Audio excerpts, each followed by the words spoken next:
అనకాపల్లి జిల్లా ఎలమంచిలి నియోజకవర్గంలో ఎమ్మెల్యే సుందరపు విజయ్ కుమార్ మాట్లాడుతూ మా ఆటో సోదరులకు ఈ ప్రభుత్వం 4వ తేదీన 15,000 రూపాయలు వేయడం చాలా శుభ పరిణామం. అనకాపల్లి జిల్లా ఎలమంచిలి నియోజకవర్గంలో ఎమ్మెల్యే సుందరపు విజయ్ కుమార్ మాట్లాడుతూ మా ఆటో సోదరులకు ఈ ప్రభుత్వం 4వ తేదీన 15,000 రూపాయలు వేయడం చాలా శుభ పరిణామమని, అదేవిధంగా ఈ ప్రభుత్వంలో రోడ్లన్నీ సక్రమంగా ఉండడం వల్ల ఆటో డ్రైవర్లకు వారు ఆటోలు రిపేర్లు కావడం లేదంటూ సెంటర్లో ఉన్న మోదీ ప్రభుత్వం జీఎస్టీ తగ్గించడం వల్ల కూడా ఆటో సామాన్లు కొనుక్కోవడానికి ఇబ్బంది లేదంటూ తెలిపారు. ఇటువంటి మంచి కార్యక్రమాలు చేస్తున్న కూటమి ప్రభుత్వంకు చంద్రబాబు నాయుడు గారికి, డిప్యూటీ సీఎం పవన్ కళ్యాణ్ గారికి ధన్యవాదాలు తెలిపారు. అధికారం వచ్చే ముందు ఏదైతే హామీలు ఇచ్చామో సూపర్ 6 అన్నీ కూడా ఒక 2 తప్పని పూర్తి చేయడం జరిగింది.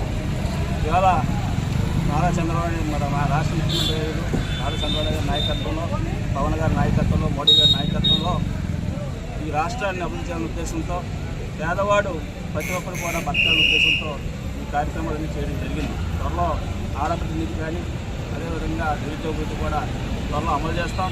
అందులో భాగంగా ఇవాళ ఎవరైతే ఉచిత బస్సు సౌకర్యం కల్పించామో దానివల్ల నష్టపోయిన ప్రతి కార్మికుడికి మంచి జరగాలనే ఉద్దేశంతో ఇవాళ చంద్రబాబు మరియు మోడీ మా ఆటో డ్రైవర్లు, ఆటో నడుపుతున్న మా సోదరులందరికీ కూడా మరి ఈరోజు పెద్దలు చంద్రబాబు నాయుడు గారు 15,000 రూపాయలు ప్రతి ఒక్కరికి కూడా రాష్ట్రం అంతా మరి వాళ్ళ అకౌంట్లో వేయటం జరుగుతుంది. ఇది ఒక పెద్ద పండగల మరి జరుగుతుంది. ప్రతి ఒక్క ఆటో వాళ్ళు కూడా చాలా ఆనందపడుతున్నారు.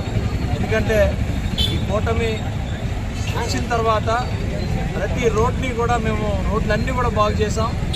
దానివల్ల ఆటోలకి రిపేర్ల ఖర్చు అన్నీ కూడా తగ్గిపోయినాయి. అలాగే ప్రాపర్గా మరి వాళ్ళంతా కూడా నిత్యావసర వస్తువులు కానీ అన్నీ కూడా అదుపులోనికి తీసుకురావడం జరిగింది. ఈ మధ్య కాలంలో జిఎస్టీ మరి పెద్దల మోడీ గారి దయ వల్ల జిఎస్టీ కూడా తగ్గడం జరిగింది. అన్నీ కూడా శుభ పరిణామాలు. ఈరోజు ఆటో మా సోదరులందరూ కూడా చాలా ఆనందంగా ఉన్నారు. మరి ఈరోజు అందరూ కూడా కూటమి ప్రభుత్వం చంద్రబాబు నాయుడు గారికి, పవన్ కళ్యాణ్ గారికి చాలా థ్యాంక్స్ చెప్తున్నారు. వీళ్ళ ఆనందానికి హద్దులే లేవు.